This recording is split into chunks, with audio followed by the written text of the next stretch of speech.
Hello friends, today we present you another tutorial video. In this video you will see the removal of the front bumper of a car known as Hyundai Grandeur or Azura. To support me, you can like the video and subscribe to the channel.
Sen kadar es baklamazsa ben yedir ayarım şu bakı.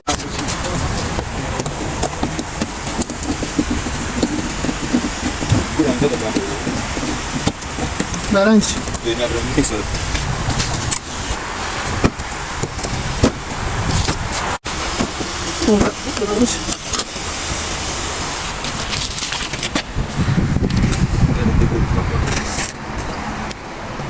Şunu aldım bir tatlı.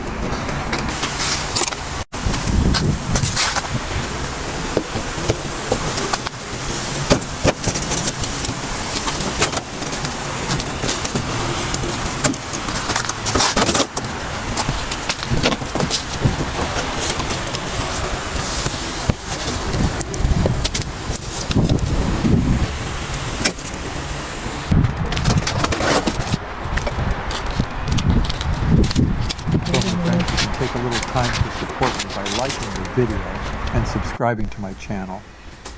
Activate the notifications to be notified of the new videos instantly.